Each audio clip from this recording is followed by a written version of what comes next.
एक टायरानोसोरस ने एक बड़े ट्राइसेराटॉप्स का शिकार किया, लेकिन ट्राइसेराटॉप्स के सींगों ने उसे बुरी तरह घायल कर दिया। टायरानोसोरस बड़े शाकाहारी डायनासोरों का शिकार करने के लिए बना था, लेकिन उनके भारी हथियार टायरानोसोरस को गंभीर चोट पहुंचा सकते हैं, यहाँ तक कि उसने अपनी पूंछ का हिस्सा भी खो दिया। इस बार का घाव ज्यादा गंभीर है। ये बूढ़ा टायरानोसोरस शायद घाव के संक्रमण से मर सकता है। नदी का पानी उसके घाव को साफ करने में मदद कर सकता है, जिससे उसके बचने की उम्मीद बढ़ती है। लेकिन एक अनचाहा मेहमान उसके क्षेत्र में आ गया है, एक और युवा टायरानोसोरस। वह लगातार घुसपैठिए को चेतावनी दे रहा था, लेकिन सामने वाला पीछे हटने को तैयार नहीं था। हालांकि इस टीरेक्स की गंध अलग थी। यह छोटी कद काठी की मादा थी, लेकिन फिर भी खतरनाक प्रतिद्वंद्वी हो सकती थी। नर टीरेक्स ने उसे प्रणय निवेदन की गर्जना की और उसने भी सहमति में प्रतिक्रिया दी। टीरेक्स के गालों का स्पर्श बहुत संवेदनशील होता है, जो उनके प्रणय निवेदन की सफलता का प्रतीक है। उसका विशाल आकार और शरीर पर निशान मादा को आकर्षित करते हैं और जल्द ही वे संतानों को जन्म देंगे। जबकि नदी का परिवर्तन कभी भी जीवों के आवास को बदल सकता है।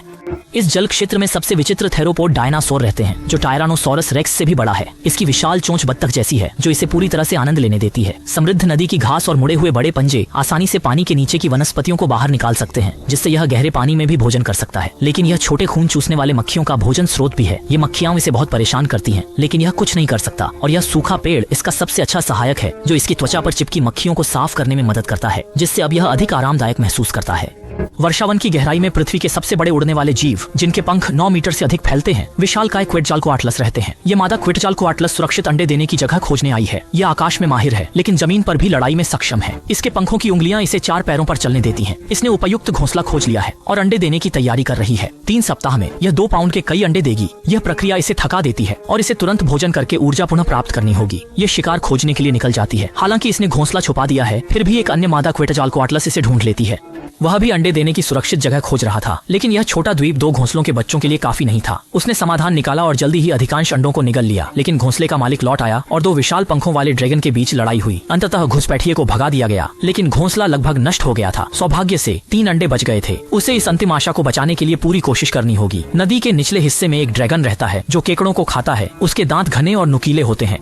यह जगह कई पैरों वाले केकड़ों के शिकार के लिए सही है। केकड़े प्रचुर प्रोटीन देते हैं और ये 3 बड़े शावक, जो केकड़ों जैसे हैं, अपनी माँ के बचे भोजन पर निर्भर हैं। लेकिन स्वादिष्ट केकड़े ने इस शावक की शिकार प्रवृत्ति जगा दी और यह माँ की चेतावनी को अनदेखा कर भाग गया। अचानक पानी से एक बड़ा मेंढक निकला और उसे निगल गया। बाकी 2 शावक जल्दी से माँ की सुरक्षा की तलाश करने लगे। यहाँ भोजन प्रचुर है, लेकिन खतरे भी कम नहीं। नदी के मुहाने पर समुद्र से आई पतली ड्रैगन मछलियाँ इन नदियों में प्रवेश करती हैं। नदी की गाद अनगिनत मछलियों को भरपूर भोजन देती है। पतली ड्रैगन मछलियाँ इन अंधेरे जल में छिपकर मछलियों का शिकार करती हैं।